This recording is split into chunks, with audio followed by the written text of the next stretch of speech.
Wednesday, April 30th, the quorum is now present, and the Minnesota Senate Education Policy Committee will now come to order.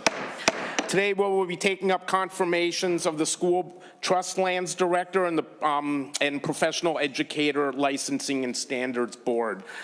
Members, I'd like to remind everyone the importance of our constitutional duties on confirmations, and so let's do our due diligence today to do the right thing and listen to the people that have been nominated and confirm them through their professionalism and respect that they bring to their jobs or will be bringing to their jobs.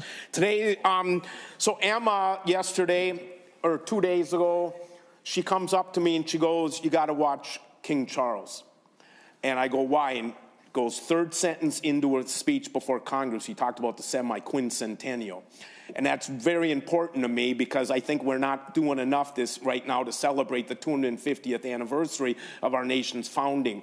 And the reason I put this photograph up on the screen this morning is because this day is part of that celebration as far as I'm concerned. Because on April 30th, 1789, that man up there, who just led us through victory against the most powerful nation, the most powerful army the world had ever seen. And that guy up there is now ready to take, he wasn't our first president. Under the Articles of Confederation, we had people like Peyton Randolph that were presidents. But on April 30th, 1789, he's the first one that is going to put ready to take the oath. He goes, "I need a Bible." Somebody ran across the street to a church and grabbed a Bible so he could have that Bible. That Bible's right behind him in that building to this day. And he puts his hand on that Bible and he recites the words, something to the effect, "I solemnly swear that I will faithfully execute the office of President of the United States and will to the best of my ability preserve, protect, and defend this Constitution." And then he adds 4 words, "So help me God," that every other president has added. And then he steps up to the mic, if there had been one, and he gives the first inaugural address in American history. That happened today, on April 30th, 1789. And as a teacher, I used to stop and pause on this day every year and have the kids get out their constitutions, and we'd reflect on the importance of the words that Lincoln said, called the oath registered in heaven. And I think, I've been thinking a lot about today for the last couple days, and when they built Washington Monument, for about a dozen years, it was the tallest structure on the planet Earth, at 555 feet, 5 inches tall. And it was finally eclipsed by the Eiffel Tower about a dozen years later. And I don't know if you know how the Eiffel Tower got its name, but it's because when you go to the top, you get an Eiffel. And but at the Washington Monument, right about a half a mile away is the Lincoln Memorial. And in about 30 years ago, when they were trying to decide to pay homage to all those brave men and women that 400,000 of them gave their lives for freedom and democracy in World War II. And finally, we're going to put a memorial to those people. And people said, "We don't want to put it where you guys are saying you want to put it because it's going to obstruct the view that Washington and Lincoln have of each other. And it's going to be right plopped down in the middle." And somebody much wiser than me said, "What a fitting tribute, because you have the person that founded democracy in America in the 18th century here. You have the person that preserved our nation in the 19th century here, and you have all the people that preserved democracy and freed us from tyranny and oppression here." And I've been thinking about that lately because we're in 2026 and we're already a fourth of the way through the 21st century. And I wonder in 75 years from now, when they're trying to figure out what group or individual are we going to pay homage to in the 21st century, and what kind of a memorial are we going to put? And maybe one of those people's in this audience right now, and a group you represent. So think about that when you come up and testify today. Welcome to the committee. So first up, We will first consider the confirmation of Aaron Vande. Mr. Vande, briefly introduce yourself and thank you, and be ready. Members, everybody's been asked, be prepared for how are you going to be celebrating the semi-quincentennial. So, and any other questions you guys have, feel free. Begin. Thank you, Mr. Chair, members. Aaron Vande, School Trust Lands Director. I've been in this role since September of 2015. I jokingly said earlier that I have a dream job. I live the nightmare every day. I wasn't going to say that, but I'll start with that. So thanks for having me today. Do you want me to start with the 250th celebration? You have the floor. Okay. Mr. Chair, I am very excited to spend the 4th of July and the week after that in Medora, North Dakota, visiting the Teddy Roosevelt Presidential Library. It is its opening on July 4th this year. He is my favorite president of all times. I think earlier in session I said that Thomas Jefferson was one of my favorites because that's where I originally come from, is Virginia, but all said and done, Teddy Roosevelt's my favorite president. So I'll be spending the 4th of July in Medora at his presidential library. So as I said, Aaron Vande, School Trust Lands Director. I've been in this role since 2015, first appointed by Governor Dayton. This position was created in 2012. It was a compromise with regard to school trust lands management. And at the time, other legislators, former legislators, were looking to take school trust land management away from DNR and create a whole new agency based on some of the issues that the legislatures thought DNR had with their management. That bill did not carry forward in 2010 and 2012, and what happened was they created this position, which is a compromise. And as the compromise, DNR retained management of the school trust lands, 2.5 million acres of school trust lands that we received at statehood that funds public education in the state, and created this position to be an advisor to the executive branch and the legislative branch. So I'm appointed by governors, confirmed by the Senate, and I work directly with the Permanent School Fund, or the Legislative Permanent School Fund, which is 12 legislators, 6 senators, 6 House members, so bicameral, bipartisan representation. And we do everything with the legislature to advance asset protection and proper asset management of those school trust lands.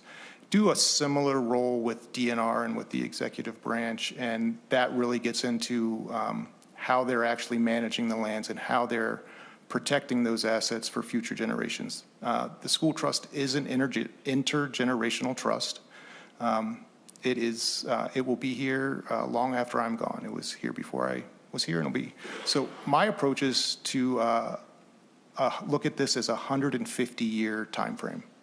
That's how we plan out school trust land management, because we need assets for future beneficiaries to receive income from these lands. So the way it works is the 2.5 million acres are managed by the DNR. Those revenues that management spins off revenue. That revenue is then put in the Permanent School Fund, and that's what spins off interest and dividends to the school districts of the state. It was an honor, I will say, to serve on the Permanent School Fund Distribution Task Force over the last year and a half. This was a bill that Senator Kunesh carried a couple of years ago. We looked at that task force. There were 9 members, and we looked at how the distributions were handled and how we could actually modify those distributions. We have, I think, a very solid report that was delivered to the legislature in January. And we have 2 bills that look to modify the Constitution on both the Senate and the House floor right now. So very excited about that work. It will increase the distributions to the school districts, if passed by voters in November, by 40%. So it'll be a 40% increase to the annual distribution. So very excited about that. Some of the early things that I worked on really laid some of the groundwork for some of the changes that we're looking to make here in the future. And one of them think the first thing I did with the legislature was to modify the minerals management account. So the minerals management account is a Minnesota statute. Mineral royalty revenues come in, and those gross revenues are split. The trust gets 80% of those revenues, and DNR retains 20% of those revenues for its management costs. Those costs were retained in an account for a year, and that minerals management account has a cap of $3 million. And anything over $3 million was held in that account for a year and not distributed. So we were losing money on investments. First thing I did was work with the legislature to actually change that so that we would do quarterly sweeps of that $3 million account and deposit money faster. And we've seen the fund grow substantially, I think because, one, the revenues are getting in sooner, and two, because the State Board of Investment does an excellent job. And I think the thing that I will end with, my job description is in statute. It's 127A 353. I work on that every single day. The big things that I think that are in my job description that really speak to future school trust management it's the requirement to do a 10-year strategic plan and a 25-year asset management framework. We did our first strategic plan in 2018, accomplished the majority of those strategies within the first 3 years. We had to stand up an office out of scratch, so some of the strategies were pretty easy, but we did update that in 2021 with new strategies, looking more at landscape level management initiatives with multiple stakeholders, and we have to update it again because we have made more progress than so we're continue to move the ball forward on school trust land management. And the biggest piece, I think, is going to be our asset management plan. It's a 25-year management framework. We have a number of recommendations that we're working through the remainder of this year, and we'll have a plan for the Permanent School Fund Commission in probably January next year of how to address some of these issues. Thank you, Mr. Chair. Thank you. Senator Abler. Well, thanks, and thanks for being here. And I know my colleague Denise Dietrich has had a lot to do with this, and she spent this endless amount of hours on this. So anyway, and many others, I admire them for doing all that. My seatmate here. Anyway, just an easy question. So a certain amount of money comes out and it's sent to the schools as some kind of a funding stream. And if that would drop to zero, it wouldn't be backfilled by anything. And if it doubles, there'd be twice as much. Is that correct?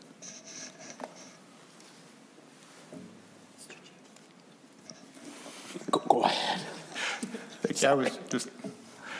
Thank you, Mr. Chair. Senator Abler. Yes, if I don't anticipate that the distribution would ever be zero.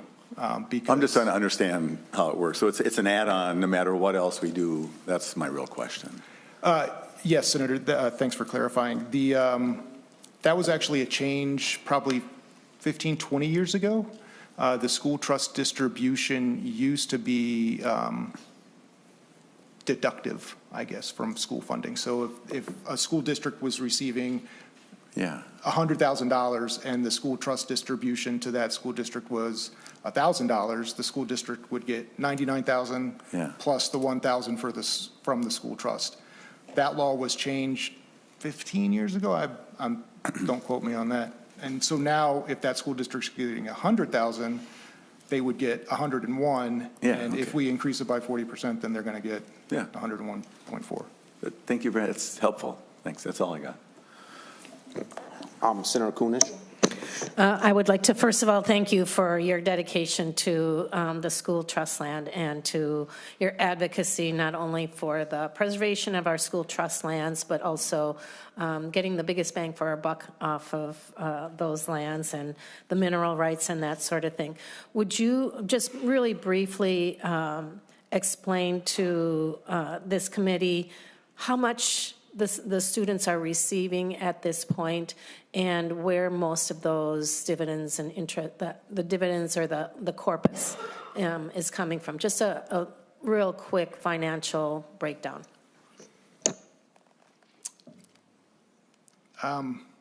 Thanks, Senator Kunesh. The distribution this year was $58 million. I like to point out when I'm in committee that $58 million is not an appropriation that the legislature has to make. And those funds have no strings attached to them. So they go out to the school districts twice a year, September and March, and the majority of those revenues are, it depends on how you look at the fund. So the fund is worth $2.3 billion. The financial asset is worth $2.3 billion. The cash basis of that is just over $1 billion. So the cash basis is when we've turned our natural resources into financial instruments. So the growth of the fund is, I would say, mainly attributable to the work of the SBI and their investment strategy. The basis for all of that growth in those investments is from mineral royalties. 80% of that $1 billion is from mineral royalties.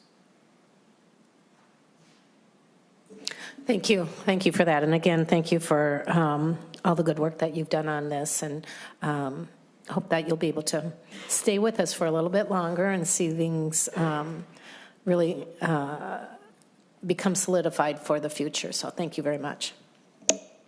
Thank you, Senator. That's the plan. Okay. Thank you for your service, as Senator Kunesh just said. I just can't thank you enough for whoever put this together, because it's just glowing with accolades of the work you do.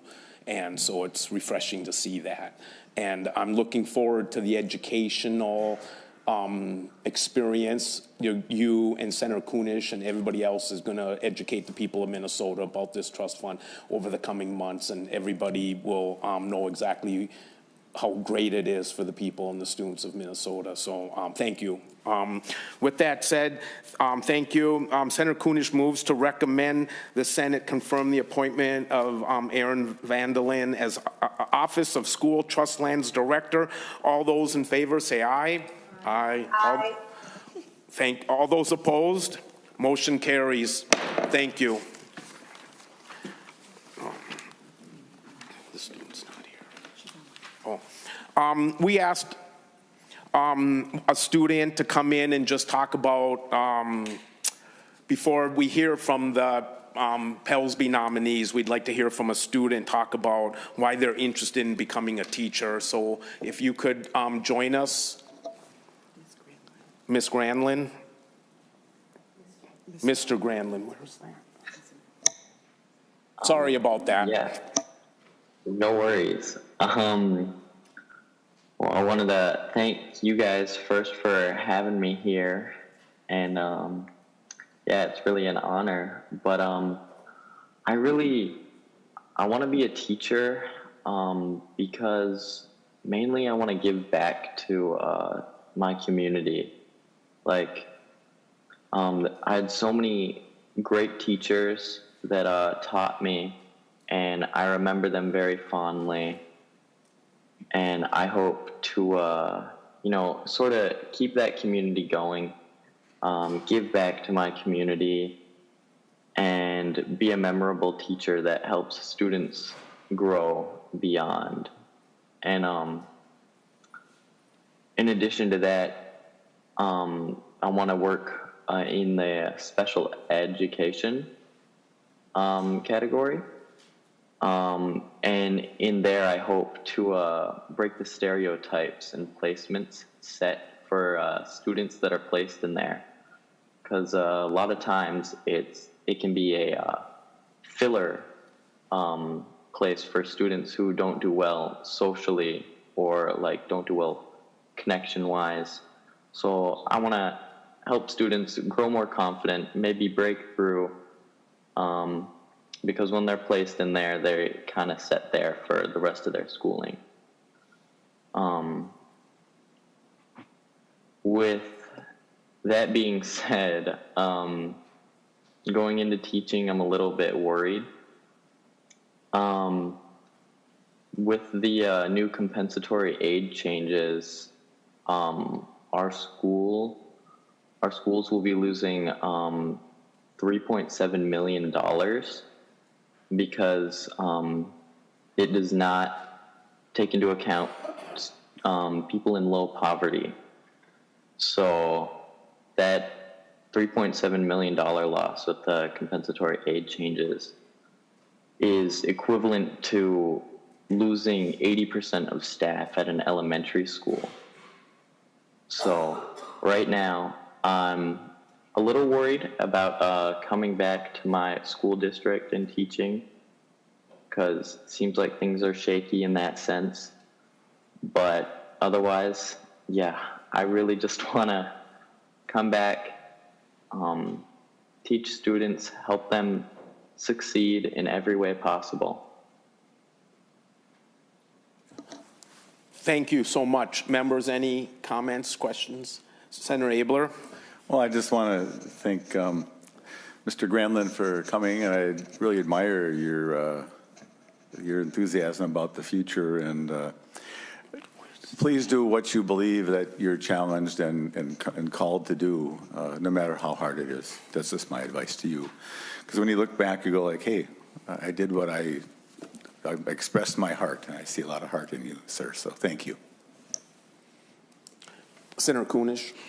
Thanks so much for joining us here today, Vaughn. I know that you are very involved in your community, both in school and outside of school, and the fact that you've experienced a lot of things, not just over the years of your educational history, but in the last few months that might discourage somebody from going into the educational system. And I want to say thank you for still considering that. Thank you for considering going into special education, which is an area that is most needed. And the experience and the empathy that you would bring to that kind of role is exactly the kind of teacher we need into the future. And so thank you again for joining us here today. We wish you all the best.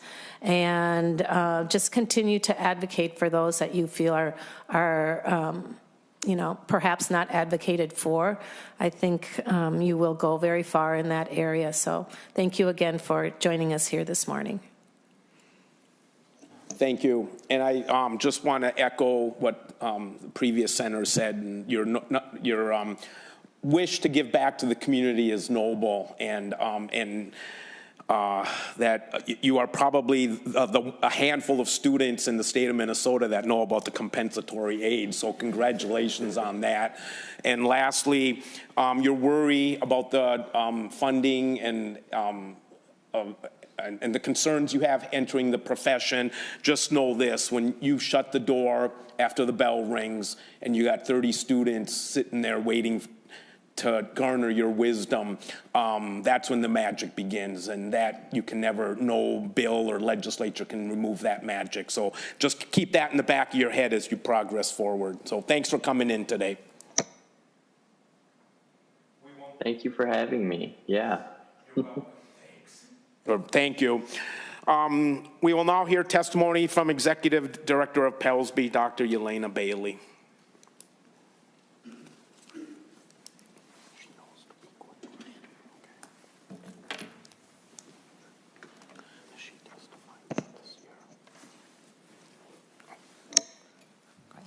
All right, Chair, members of the committee, thank you for having us here today.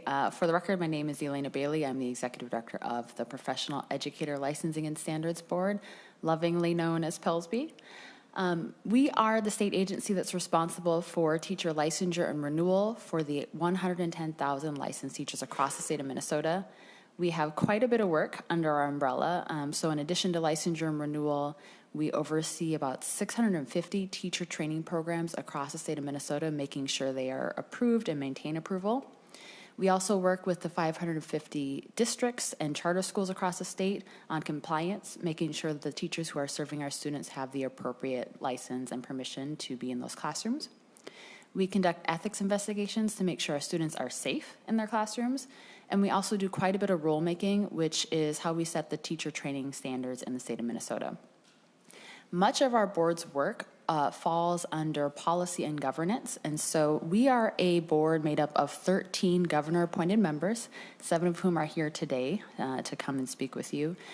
And they operate it as a governing board, which means they set the policy for the teaching profession and for education related to teachers for the state, and then that is implemented by myself and the other staff members of PELSB. They do that work at monthly committee meetings as well as a monthly board meeting, and then they have an annual retreat where we engage with members of the public on important issues related to education policy. Am I good? I'll take over for a minute. Thank you, Dr. Bailey. Members, does anyone have a question for Dr. Bailey? Senator Abler. Well, thank you, and welcome back. And I don't know you very well. I've seen you a bunch at the table. And I just have some comments about the whole PELSB thing. And I don't intend to ask any of the guests today, the people hoping to be confirmed, any questions. Except to offer this comment to all of them. I don't know really any of them, and I have never voted against the governor's candidate for anything. I figure the governor gets to appoint who he wants, and then they can go persuade the people who are, really have to make the decision. So that's my position, and I would have voted for, he just left. The school trust guy, I would have voted for him if I was in the room, because I think he's pretty cool. But anyway, so since your whole board is here, I just wanted to repeat some things we talked about in the past. And I don't know, I'm sure you do understand the importance of PELSB and what you do, but also how you shape policy. And particularly in the environment that we're here, when we came out of a trifecta in 23 and 24, kind of whatever you did was gospel. And now, in a time where things are more divided, there's more discussions about that, at least in the other body. But I read in the paper about teachers of color, you're trying to get more, and so am I. I've been working on that as a non-person of color. We did this Somali thing, and so the Somali Day, we chatted there, and so somebody commended their non-Somali neighbors, and my joke was, I guess I'm a non-Somali neighbor.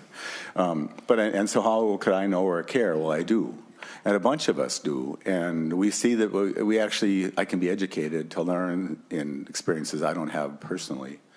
But I want to suggest that all the efforts that we've been doing have failed, particularly getting rid of the tier 2 to tier 3 track, which I've talked about, but I'm saying it in front of your colleagues here, was really wrong-headed thinking. And it has disrupted the pipeline where you'd actually succeed in having more teachers of color. And that was just a grievous error. And I would wish that as you do your deliberations, which is why I'm telling you now in the future, that you go like, hey, that was just not a good idea. Could have had a V8. Let's put that pathway back in place. And so the 29% of the teachers in Tier 1 who are of color and 22% in Tier 2 are of color can actually have a chance to say that maybe they would do it. And the young man here who talked to us before about his enthusiasm and all of that, that same kind of enthusiasm has come from some of those very teachers that I've talked to, that I have chatted with, and they want to continue. They don't have time to go to college. They have a family, they don't have money. They don't know how to get all this apprenticeship or whatever thing you think is so simple to do. They just give up. They give up and they go get a job working somewhere else. And that asset is lost forever. And the young man here was shaped by somebody like Chair Swedzinski or somebody like that who he believed in. And he got the bug. And he's bought into the idea, and he owns the concept that I, as one person, can make a difference. And we worry about the pay, we worry about the conditions. I can tell you, those individuals that I talked to that were blocked by the actions that were led by the people, some of who were not there before and some were, it's tragic. And so there's only so much money And the teacher pay is not going to double and triple. It's going to be in the range it's in with incremental increases. And here are people that want to do it. And I just wanted to, I don't fault you. I don't know who decides what. I don't know if it's all the governor who decides this stuff. I don't know if it's Education Minnesota, who I like, or who is running this, but it's not a good idea. And so that's, it's on my mind. And these, and I told you and your crew before, these students only get one bite at this apple. They get one track through. And so how are we going to make sure that each one has a chance to succeed, even given the challenges? And if you look at the statistics, we're not doing well. Reading is going down, and math is going down. And you can argue about why it is.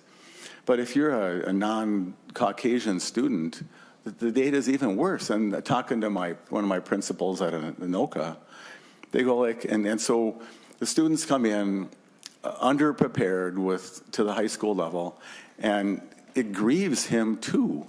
And he's like, I don't want to push them too hard because then they'll drop out. And so now we're graduating. Anoka graduates the most, but we're graduating students who really aren't equipped. And that's I'm trying to say it as nice as I can, and I'm not impugning any of your motives or anything, but I'm just saying, hey, as you go forward, could you all who are the equivalent of the Board of Education, please lead in a constructive way to make a difference? And that's not a political statement, I hope. It's just my heart that grieves me on this. And as one person, all I have is my voice, and I try to be respectful and polite. But at the end, students like that fellow that we got to talk to are who we need to generate more of, and just in getting the passion to reinvest. So anyway, you don't have to reply, but thank you, Mr. Chair. And this is, anyway, thank you. Do you want, first of all, before you reply, if you choose to, thank you, Senator Kunish. That was the briefest opening remarks we've had here, so I wasn't prepared, so thank you for and Senator Abler, the one thing him and I agree on the most is your definition of he seems cool is the criteria we have for your confirmation today. If you seem cool to us, we'll confirm you, so send your nomination forward. Did you care to, and don't forget to add civics on your analysis of math and reading. Education. Ms. Bailey. Mr. Chair, if I can, I actually did cut the comment slightly, only because I wasn't sure if I was missing something going on. I will just maybe close by saying, and maybe that helps as a response, that the 7 members we have here today are people of incredible character who represent the kind of teacher that young student is aspiring to be.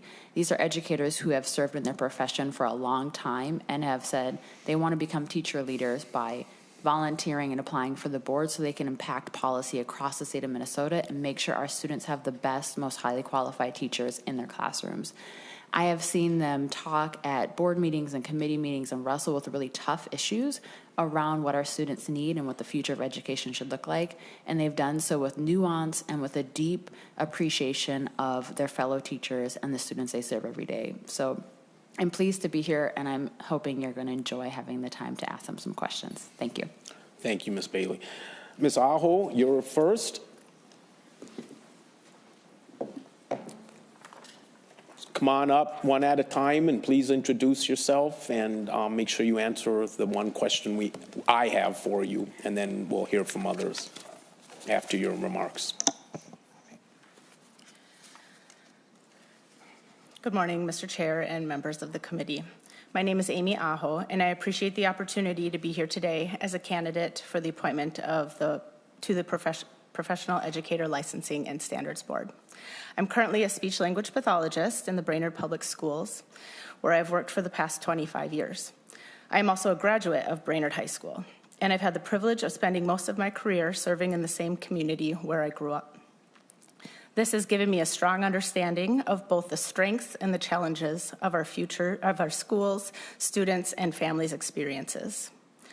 It has also strengthened my commitment to advocating for rural communities and ensuring their voices are represented in the educational decision-making.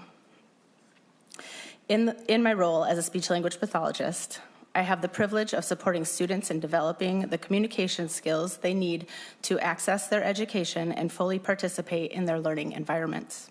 This work has reinforced for me how essential it is that all educators are well prepared, supported, and held to high standards, while also being equipped to meet the diverse needs of their students. I'm also a parent of 2 graduates of Brainerd High School. Experiencing our education system as a parent has given me an additional perspective on the importance of strong schools, caring educators, a variety of opportunities available, and thoughtful policies. I'm especially proud that one of my children is pursuing a career in education, which further deepens my connection and investment into the field of education. My desire to serve on the Professional Educator Licensing and Standards Board comes from my passion for advocacy and my interest in legislative policy and the role it plays in shaping education. Throughout my career, I have been committed to advocating for students, families, and fellow educators, ensuring that voices are heard and that decisions are made with both equity and practicality in mind. That advocacy, combined with my experience in rural Minnesota, has fueled my interest in how policy can better support schools across the state. Over the past 3 years serving on the board, I have had the opportunity to actively engage in this work. I have been mindful of the importance of considering the impact of decisions on rural districts where resources, staffing, and access can look very different. This experience has strengthened my commitment to the work and to the role PELSB plays in supporting educators across Minnesota.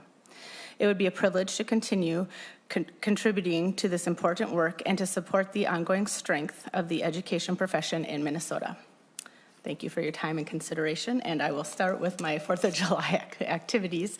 As I said, I'm from Brainerd, Minnesota, and Pequot Lakes, which is just north of me, has an annual 4th of July celebration. This year it's called the Stars and Stripes celebration, and I will be heading up there, likely starting with a pancake breakfast at the fire hall, and then either watching or walk. I walk a lot of parades, so either watching or walking the parades with my family.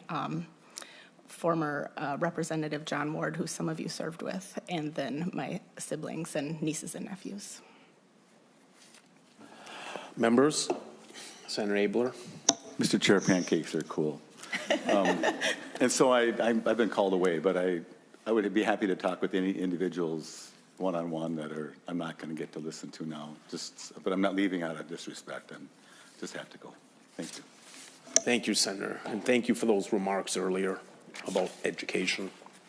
Senator May-Quade. Thank you, Mr. Chair, and thank you, Ms. Aho. And I should have given this to Dr. Bailey just because it can be said for every reappointment, but I really want to thank PELSB for their deep involvement in implementation of the READ Act. I know that the review of all of the higher ed programs, not easy. I really appreciate the recommendation that a speech-language pathologist be added to the READ Act Coalition, and that did come from PELSB. So I'm just deeply grateful for the partnership and the depth of knowledge that is coming out of PELSB and the just exemplary work that is happening there within what I know is both a small board and a small staff. And so I want to thank you. I want to thank Dr. Bailey, and for each person who comes up, for reappointment, I will say that again too, but it is so appreciated and it is not unnoticed, even though it's probably like the most invisible work that is happening. It is not invisible to me, and I'm very, very appreciative. Senator Kunish.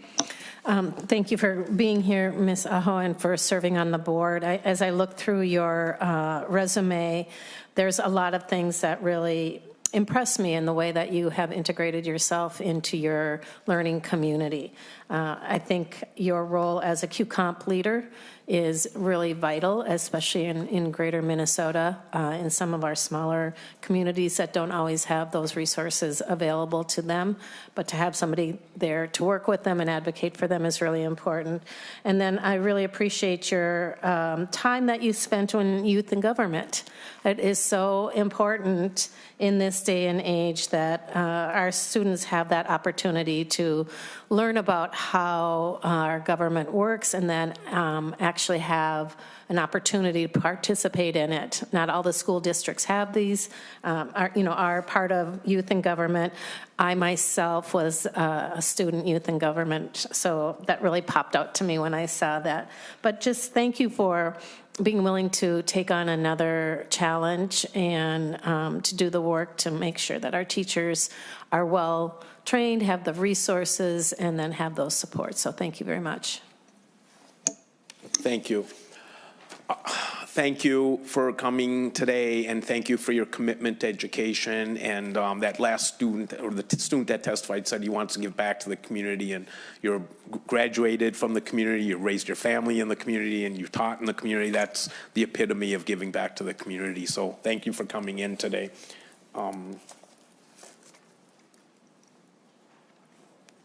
Senator Kunish moves to recommend that the Senate confirm the appointment of Amy Aho to PELSB. All those in favor say aye. Aye. All those opposed? Motion prevails. Thank you for coming in. Thank you. Next, we'll hear from Nathan Wood, who has been appointed to PELSB as a principal who alternates between elementary and secondary education. Mr. Wood, please introduce yourself. Good morning, Mr. Chair, members of the committee. Thank you for having me today. It's a privilege to sit here and have an opportunity to give back to the state of Minnesota. A little bit about myself. I was raised on a dairy farm in central Minnesota, had the interesting experience of being homeschooled for some of my elementary years and then attending public school, and now work in the education system. So I've seen different areas of education and have always valued it, and I thank my parents for that.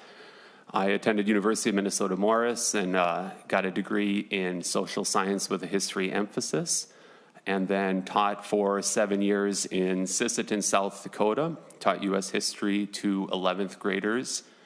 In 2015, my family and I moved back to the Alexandria area, and I taught history and social studies at West Central area, a small school outside of Alexandria. I then transitioned to the school counseling position at the same school. I was a school counselor for 7 years, and after that, I stayed at West Central, but then had obtained my educational leadership with principal licensure and took the principal role at West Central 3 years ago, finishing up my 3rd year as principal. Other things, I also serve as a staff sergeant in the Army National Guard. I am the head football coach at West Central area, talking about the importance of government and students knowing about the history of our country. I lead the DC trip every other year. I have for the past 16 years. It is one of my most favorite things that I get to do working in this school, and really, really enjoy the opportunity to allow students to get a hands-on feel of things. Personally, I have 2 daughters that are in college and a 3-month-old son, and I live in Alexandria. To answer the 250th question, so my wife is from Rapid City, South Dakota, so we always go out to the Black Hills for the 4th, and the housing development that her parents live in is South Dakota has a little bit more lenient laws on fireworks, so everyone sits at the end of their driveway and lights off fireworks, and we grill, and it's Thanksgiving and the 4th of July are my 2 favorite holidays because I really believe in gratitude and the importance of appreciation for what we have, and then celebrating our freedom and the appreciation for the country that we live in. I look forward to answering any questions that you have. Members, sorry. Thanksgiving and 4th of July are my 2 favorite holidays as well. and maybe New Year's Eve too on some years. And so, Senator McQuaid. Thank you, Mr. Chair. My question, Principal Wood, I have 2. How many DC trips are disrupted by severe weather when you take these trips? We have honestly been very lucky. We typically try and go the week before Easter so that we can leave and then get back with Good Friday and have that day off from school so that students can rest and recover. So that kind of varies between the end of March, beginning of April. So typically we avoid any severe weather. It might be cold sometimes, but other than that, it has not been too bad. Thank you, Mr. Chair. This is notorious in my district. I'm a graduate and represent 196, and every year we all get split up in some way because of severe weather, and some of us get sent to Atlanta or so, so I was just wondering if that was an ongoing trend in other districts. And then my second question is, and please know whatever the answer is, it will not impact my support for your confirmation. As a secondary principal, so 5 through 12, as we kind of head into phase 2 of the READ Act, what would you want me as the chief author to know? What's working well, what could be changed, what could be augmented, what could be reduced? I'm open to any feedback, and you don't have to answer on the fly too. I'm open to hearing it at a different point as well. I would like to give a little bit more thought. Off the cuff, I have to say that our elementary teachers recently finished their letters training, and I know that that's a very intensive training and it requires a lot. However, I've heard multiple people comment that that is the best training that they have ever had, and that it is very valuable and is going to have a positive impact. So I think continuing to explain the reasoning behind the READ Act and push it as a positive thing. That's not something we have to do. It's something that we get to do to give our students a better educational experience. Thank you. Senator Kunish. Thank you. And thank you also for serving on the PELSB board. Currently, you are a principal of grades 5 through 12. That's a pretty big span. So you probably get a really wide range of social, emotional, and physical swings. I was a teacher for 25 years, 20 at the elementary and 5 at middle school. And so kudos to you for taking that age group. My question to you is, what was it that you were awarded the 2017 Most Influential Educator? What was that all about? Yes, thank you, Senator. That honestly is something I'm very proud of. At West Central, every year the senior class votes on a teacher that has had a significant impact, and we vote on an elementary teacher, middle school, and high school teacher, and I was honored enough to have had a positive impact on the class of 2017 and was awarded that, voted on by that class. So it is very meaningful. It is meaningful when it comes from the students, absolutely, for sure. And just the last comment is thank you for continuing to serve our country as a National Guard, and appreciate the work that you've done for our students in our community. Thank you for coming in. Thank you for your testimony. Thank you for that resume. You seem cool. I'll speak for Jim Abler. I try and be cool. Yeah. And when you hit 21 years of leading kids to DC, send me an email somehow, because I did it for 20 years, and I would consider those 20 trips to DC among the highlights of my of my time in the classroom, and priceless memories. And so thank you for coming in. Senator Kunish moves to recommend that the Senate confirm the appointment of Nathan Wood to PELSB. All those in favor say aye. Aye. All those opposed? Motion prevails. Congratulations. Thank you.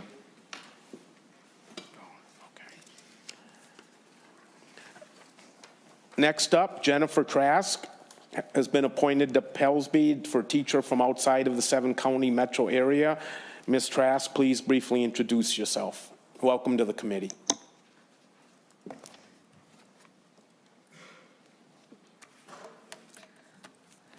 Good morning, Mr. Chair, members of the committee. My name is Jennifer Trask, and thank you for the opportunity to get to speak with you today. I am a special education teacher at Bemidji Middle School, and I'm nearing the completion of my 25th year in education. I was born and raised in Bemidji and value the experience of being able to grow up in greater Minnesota. My path to special education is personal.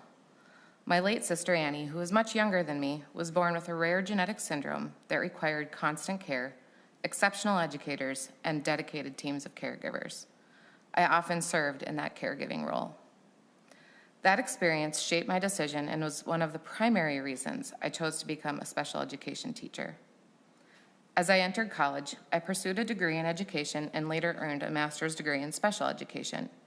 It became my passion to work with and support students with unique and diverse needs to help prepare them to be kind, independent, and positive contributors to society. So I was happy to hear that young man speak today that he would like to do the same. After teaching in the metro area for 16 years, my path led me back home to Bemidji, where I hope to finish my career. Throughout my teaching experience, I have taken on a variety of leadership roles, including leading our department to ensure consistent, positive student experiences and serving as chair of our building site council. I have also collaborated with colleagues and participated in district-level initiatives to support high-quality, engaging instruction for students. Because of these many leadership opportunities, I learned early on that education is definitely a collaborative effort. More recently, I've had the opportunity to serve at the state level as a member of the PELSB board. This experience has deepened my understanding of the partnerships and collaboration required to support effective educational systems. Working alongside dedicated professionals and staff who are committed to ensuring strong outcomes for both students and educators has reinforced my commitment to ensuring we have well-prepared, supported teachers in every classroom. In my classroom, I have always strived to ensure that every student feels safe, supported, and valued. Serving on the PELSB board has allowed me to extend that commitment by supporting the development and retention of highly qualified educators across our state. I firmly believe that education is a collective effort, and I'm proud to contribute to that work through my role on the PELSB board. And in response to the 250th celebration, I feel like I do that in a variety of ways each year. My husband and I enjoy taking road trips out west, and we try to hit a national park or two on the way. I think we're going to hope for the Black Hills, so I might have to talk to Mr. Wood to get some good spots to see. But we always have a tradition of getting together with friends and family, getting on the lake, going fishing, just spending time out on the water and watching the fireworks. We always wrap it up with the fireworks off the lake in Bemidji. Thank you. Members? Senator Kunish. Well, thank you, Ms. Trask, for being here today and for all the work you do. Special education is a practice unto itself. It's really something that is unique, and the fact that you have been a special education teacher for as long as you have is really meaningful to our community. And I looked through your resume and the long list of responsibilities that you as a teacher in special education and advocate, words like instruct and design and differentiate and implement and facilitate, respond, create, all of those things make a really good teacher and make a really good partner in education for other staff members, and also are so important to the students that you serve. So I just want to say thank you for doing that, and thank you for serving on the board as you have. It's really important to have your voice there, so thank you. Thank you. Senator Bolden. Thank you, Mr. Chair. I just want to say thank you for all that you do. Certainly, as my colleague said, the role of a special education teacher is challenging, and doing that for as long as you have done it is impressive. I also want to say thank you for sharing your story about being a caregiver for your sister, and I'm sorry for your loss. And I just really appreciate how that how you bring that perspective and how that experience shaped your desire to go into teaching and be sure that all kids, have the opportunities and the supports that they need. So thank you for sharing that. Thank you.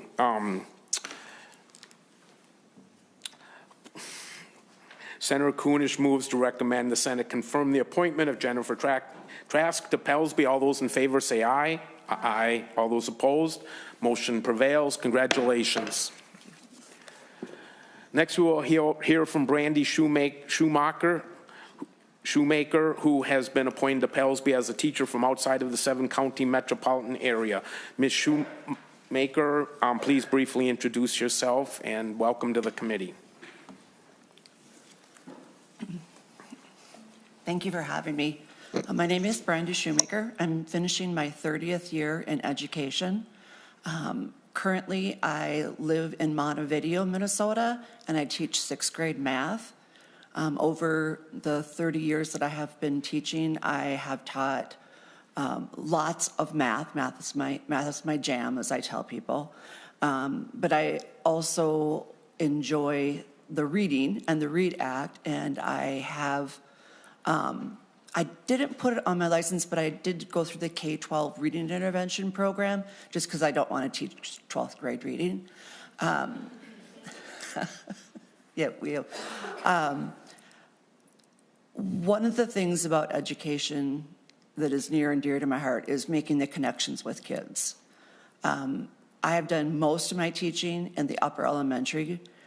6th grade was new to me 5 years ago, and I came into the 6th grade classroom right after COVID. And I have 2 daughters, and my youngest daughter spent some time in treatment for suicidal thoughts. And she was just the normal kid that you never would have thought that that was going on. That has made me more aware of my students' mental health and well-being. And there are several students as 6th graders that we have put into treatment for suicidal thoughts. And 1 is too many. I had a student that left our district, and she happened to just email me this morning, and she thanked me for the day that I took her into our social worker and pushed her sleeve up and showed that she had been cutting herself. And again, we were able to get her help. Our school district has a unique option, I will say. We now have therapists that come into our school. We have a variety of therapists that come into our school at the middle school for 40 hours a week. And kids that would not be able to see a therapist because their parents can't get them there are able to see the therapist right at our building. Some of their hours are donated, so our social workers can take those kids that might only need to meet 1 or 2 times, or that they don't have the proper insurance to have the mental health support. Our district has thought of that and has put that in. So I'm very proud of that. Like I said, the connections that you can make with students. I work a lot of extra duties at our school. I do track meets, I do line judging for volleyball. My kids are both grown, and I'm divorced and just have a dog at home, so I like hanging out with people. But I was at a track meet, and somebody was walking with me, and I had been doing discus, and from the time I got to the discus to the door, I had to stop 8 times for kids that are in high school that wanted to stop and needed hugs and wanted to talk to me. So I really like that those kids still want that connection with me. Yeah, so that's part of who I am and making those connections. For the 250th, I have 3 grandkids, and I have parents that are elderly. And I like it when they get together because my dad feeds my grandson cheese balls. And we hang out on the lake and we go fishing, and my sister's family comes and we're just together. Thank you. Thank you, Ma'am. Senator Kunish. Well, thank you for joining us here today, and thank you for sharing your story. I think 30 plus years is to be commended. Did Ms. Shoemaker beat you, Senator Swedzinski? No, not yet. I will let someone know if that happens. Okay, all right. I mean, that is true dedication. Teaching is not an easy profession, and we know that. And so, again, the empathy and the personal experiences that you have experienced, and I hope your daughter's doing yes. Well. Really make the difference when we are in the classroom and we see kids that for some reason are acting one way or the other, or not responding one way or the other. And our antennas perk up, right? Yep. And you kind of start watching them a little bit more and maybe asking a little more questions about that. The fact that you are there and obviously your community recognizes the value of what you're doing is really to be commended. And then the ability to pass that on to other teachers in your role on this PELSB board is just really important. So thank you very much. Senator Swedzinski and I have spent the last 4 years doing our best to get more resources into the classroom, to the teachers, to the students around mental health issues. And so I'm glad to hear that your school district is able to use perhaps some of the dollars that we've been able to allocate to bring in those unique services for those students. And so keep up the good work and kudos to your district for doing so.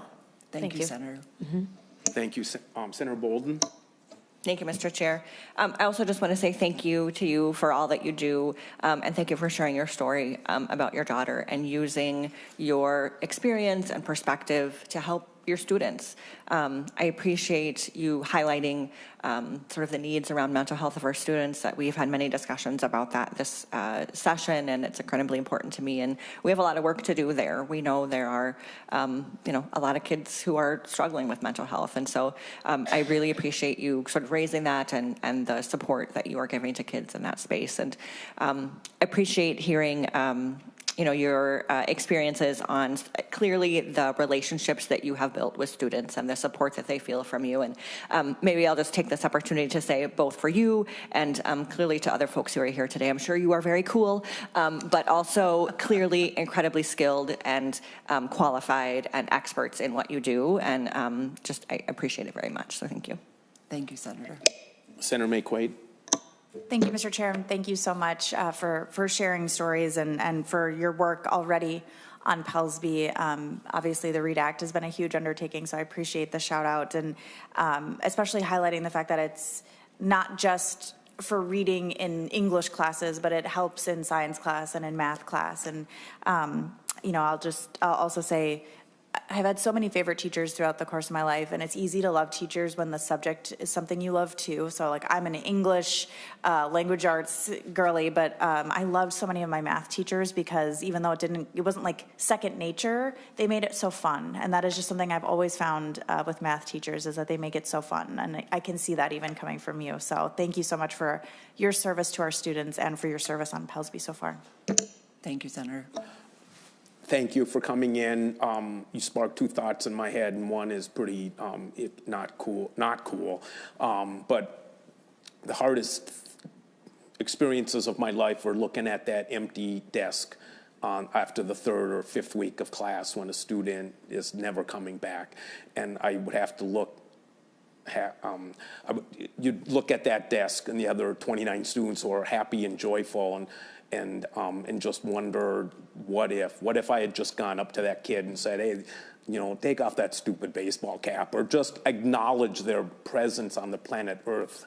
Would they still be with us? And the only thing I can imagine worse than having to look at that empty desk is the empty chair across from the dining room table that those parents will have to look at. And so thank you for your efforts. And you said something about the hugs. And I met a former student in her mid-20s a couple summers ago at a coffee shop. And we met out in the parking lot. And we hugged. And how long is a hug supposed to last, right? So you let go after a second or two, and she didn't.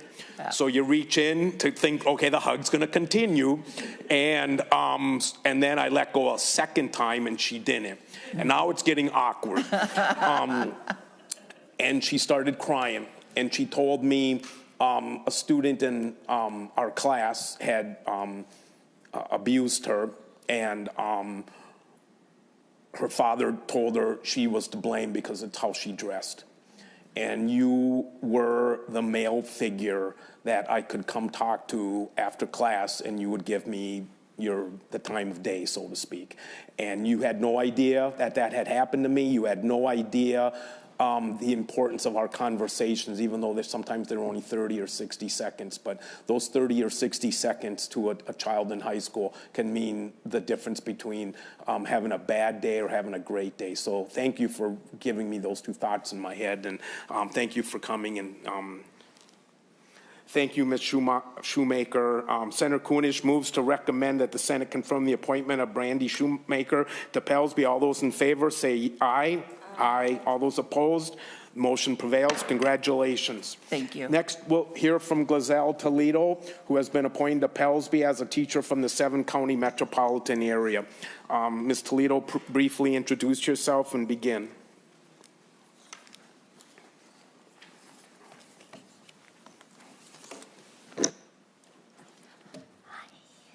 Thank you, Mr. Chair and members of the committee. My name is Glazell Toledo, Glazell like a glazed donut. I am in my 24th year of teaching math at the secondary level at Osseo area schools. My journey in education is deeply personal.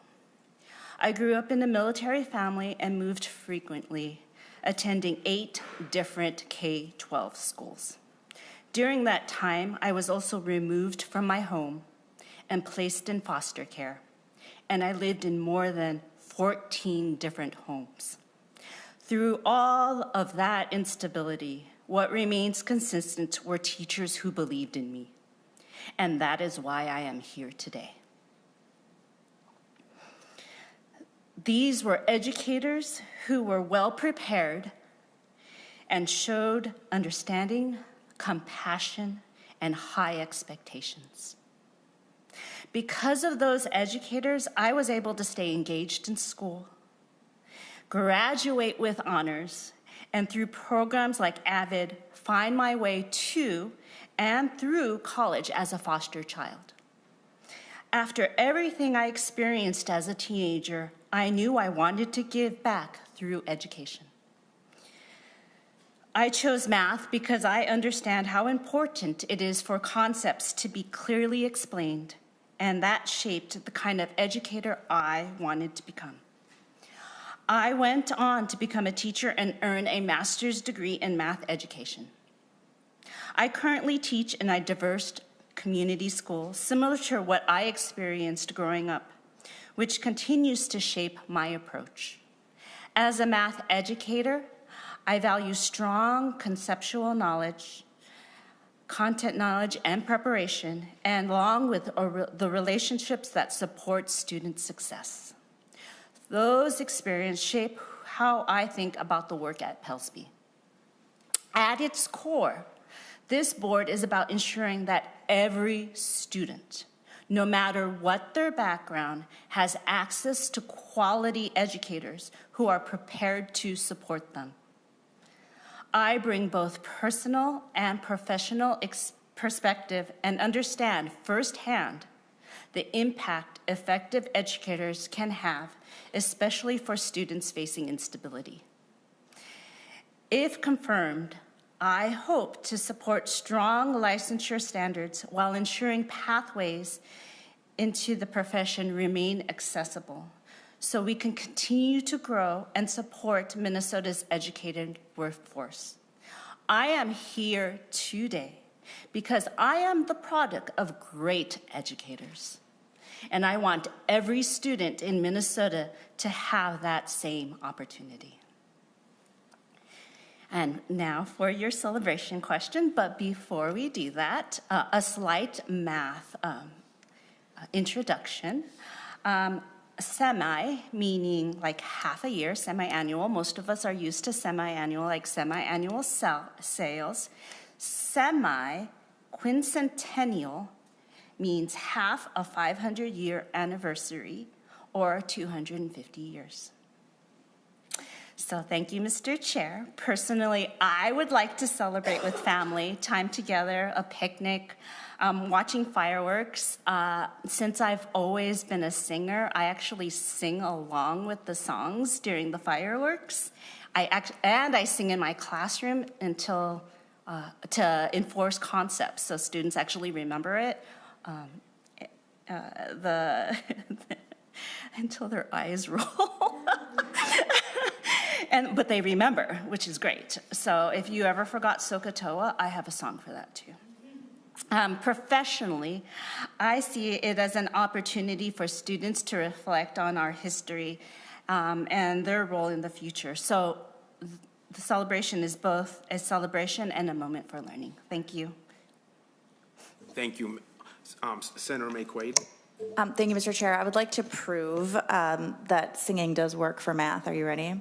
X equals negative b plus or minus the square root of b squared minus 4ac all over 2a. I have no idea what that calculation is for anymore, but I will never forget it. Thank you so much for bringing your whole self to this job and for all the work that you've already done on the READ Act and your wealth of experience in drafting standards and testifying on legislation is so evident. And so thank you for just bringing your whole self. It is just wonderful to meet you, and thank you for all the work you've done so far. Senator. Oh, yep. And thank you for being here and your service. I mean, when I look at your wealth of experience and the way that you have put yourself out there, and then having told your story, it really resonates with me how you have taken what were some real challenges and are the challenges of so many of our students today in foster care and instability, and created a pathway for yourself, but also an example for them to recognize that times are tough. Life is sometimes horrible, but somehow you have managed to navigate your way through, and the fact that you're there to help teachers and students navigate is really impressive. I do have one question. You know, your master's in mathematic education, it lists the topic as dyscalculia. Would you explain what that is? Dyscalculia is a math learning disability, not widely recognized. Most people understand dyslexia. When I was majoring in mathematics and then later in math education, in California, I was credentialed to do math and special education, and dyscalculia was the topic I latched onto because everybody did reading, and I'm like, but I'm sure there are learning disabilities in math. There has to be something out there. And so I looked all the way back to the person that coined the term in 1974. And at the time that I wrote my paper, the U.S. had not had a lot of research done on it, so I had to request articles from Europe. So it was quite a journey, and I believe it helps me a lot in understanding how my students access math knowledge and how they understand their math knowledge, and it helps me reshape how I do lessons with them. Mm-hmm. Thank you. Thank you for recognizing that and bringing that to the attention of all of us. Thanks. Thank you. That was my question, too, on the resume. If I had had a math teacher like you, I think I would have, of the one math class we had to have to graduate from high school at that time was a class called Human Math. I have no idea what the class was, but if I'd had a teacher like you, I might have taken other math classes, so thank you. And I wish I could come up with a cute way to learn my name with referencing a donut, so thank you for that. And Ms. Toledo, Senator Kunish moves to recommend that the Senate confirm the appointment of Glazell, Toledo to PELSB. All those in favor say aye. Aye. All those opposed? Motion carries. Congratulations. Next up, we'll hear from Liana Lingofelt, who has been appointed to PELSB as a teacher from the 7-county metropolitan area. Ms. Lingofelt, please briefly identify yourself and begin when you're ready. Hi, my name is Liana Lingofelt. Thank you, Mr. Chair and committee members. My name is Liana Lingofelt. As one of the newest members of PELSB, I've been a public school, high school English teacher since 2001. I graduated from the University of Minnesota Duluth, and actually is a graduate of Roseville Area High School. Throughout my career, I've had a wide range of experiences. I actually started at the Alternative School in Duluth, and then I moved out to the heart of the Salinas Valley to teach, as they were willing to help pay off my student loans. I then moved to a district that had traditionally served Fort Ord, the military base, before they had closed. And then I moved back to Minnesota to be closer to family, and was hired as a disciplinary literacy coach for St. Paul Public Schools. After a couple of years working with adults more than students, I realized that wasn't the place for me, and so I requested and was granted the opportunity to return to the classroom, where I've been with St. Paul Public Schools since. Through all these experiences, I've had the opportunity to work with a wide range of students, from very exceptionally high academic students. I had the opportunity to write a letter of recommendation for a Gates Millennium candidate, and I've also had a lot of opportunity to work with our populations that struggle more with EL, ML, and SPED. I find that I've been extraordinarily lucky to have been able to have these experiences to work with such a diverse range of students. It's really helped me learn a lot and be able to broaden my abilities of what I can do. Growing up, my father was a bricklayer, and my mom was an office manager for a fire protection company. Even though we were a blue-collar household, education was in reading were really important. I would later learn that part of this was because my father had originally hoped to become a teacher himself, but he was drafted to Vietnam. And so when he came back, some realities meant that he had to go into the trade that his father had taught him and had to give up his dream of becoming a teacher. I talk about this and tell people this because I like to remember that everyone is more than what they may appear at face value, that everyone has so much more to them than what they may seem. And it's important to remember that for people in general, but I feel as an educator, it's extraordinarily important to remember this when we look at our students, their families, and the other educators and people we work with.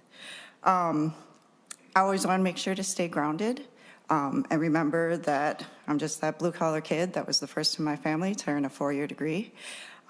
And I feel like being on PELSB really gives me the opportunity to help make sure that others have that same opportunity to enter a really highly qualified profession as I have been able to do.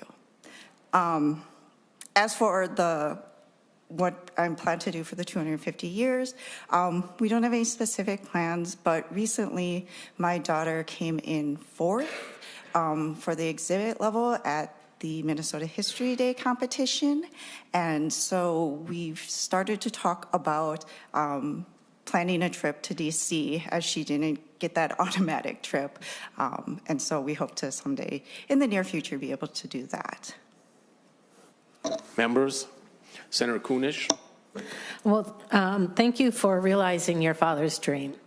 What a lovely story. I think we all aspire that our kids do a little something that we always wanted to do in our lifetime but weren't able to, and when parents can provide that for their kids, like taking them to DC. It is a reward, not just as a parent, but then also as an educator, it shows. I noticed that you were a TOSA, and for those of you who don't know, that's Teacher on Special Assignment. Can you explain how that maybe influenced or made a difference in your educational career and how you look at the work that you do? Yes. So my situation was interesting. When I came back from California, I did not have a job lined up, and so I applied for a position with St. Paul Public Schools. Unbeknownst to me, it was for that TOSA position, to be a disciplinary literacy coach, to work with district English teachers on and other teachers within the district to implement disciplinary literacy skills. what I learned from that, I think, is far more than even what I was able to pass on to the other teachers, as I had to go through basically a crash course of learning about disciplinary, of really having to hone my skills as an English teacher. And I feel that, from the experience of being able to work so closely with other English teachers, that I really had an opportunity to broaden my experience and broaden my knowledge. And I think that from that, it's made me a much better teacher. Senator McQuaid.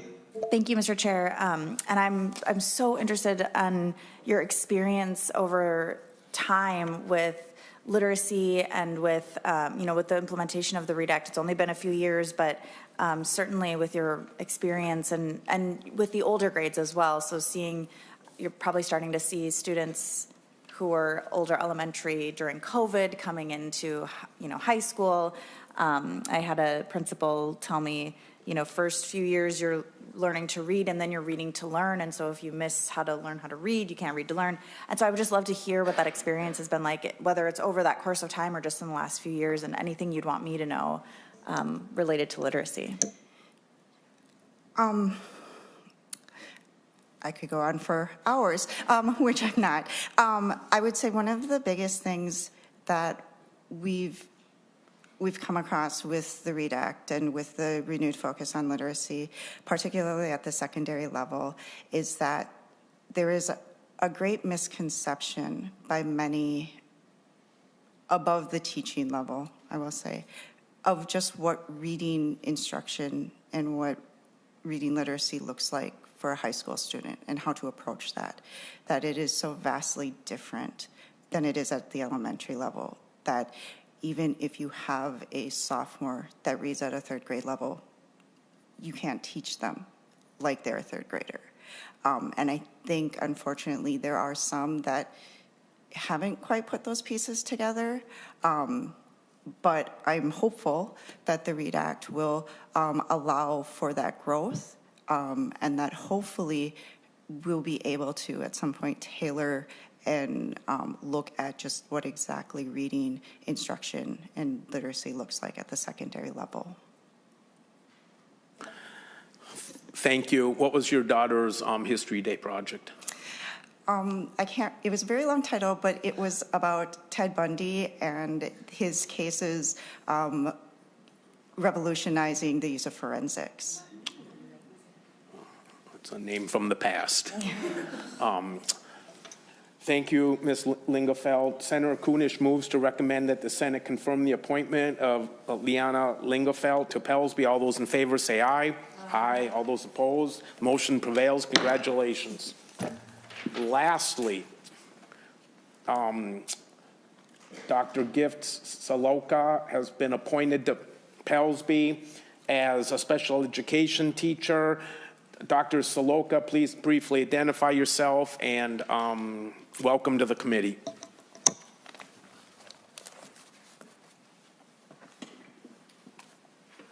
Mr. Chair, the member of the committee, I thank you so much for giving me the opportunity to be here today. I do hope you can understand my accent.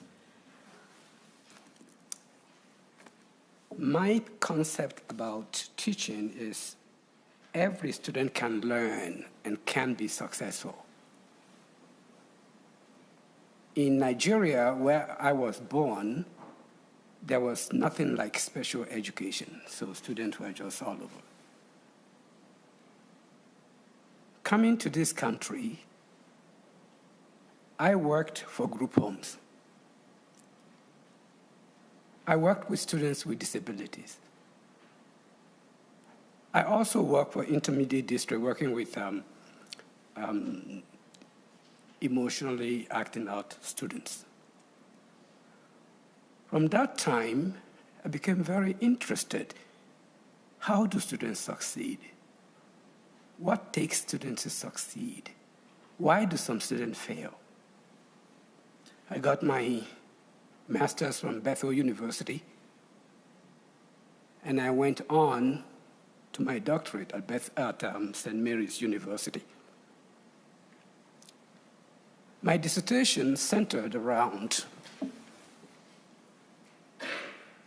why do many students fail, why do some succeed? So I studied among students.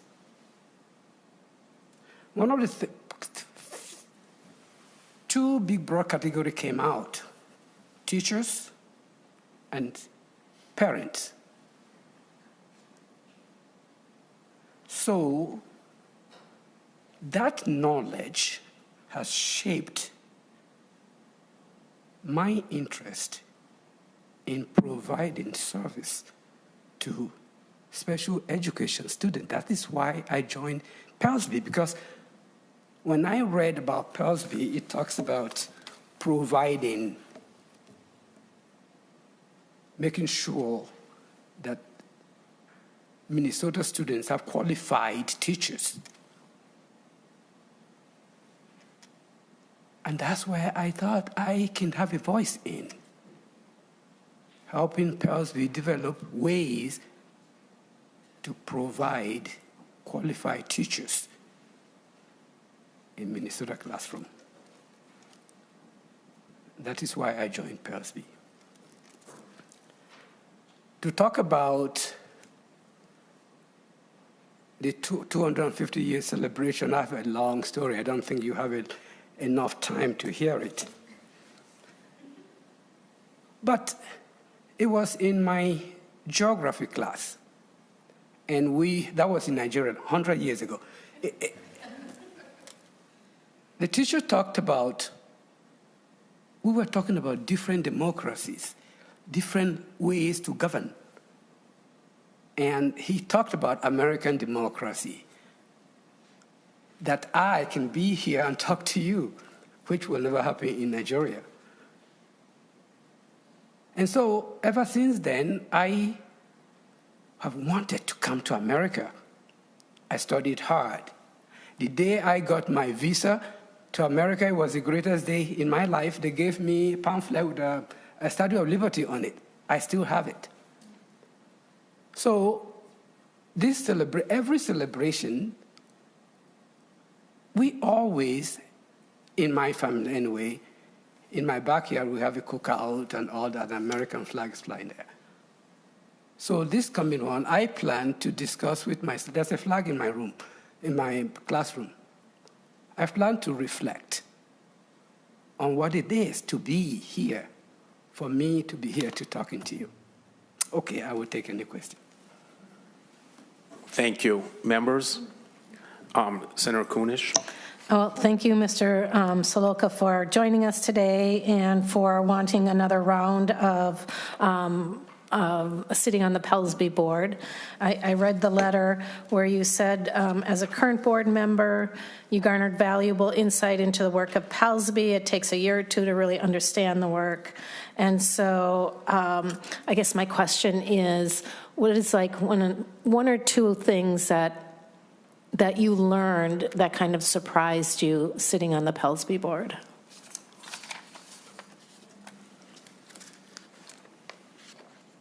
Thank you for that question. I was expecting that would come. Oh. One of the things that I have always advocated for was the portfolio, different pathways to getting teachers in the classroom, getting qualified teachers to classroom. So learning about how to get, in fact, I came through the portfolio program. So understanding, learning, and educating my own teachers is one of the things that get me there. I hope I answered your question. Mm-hmm. Thank you.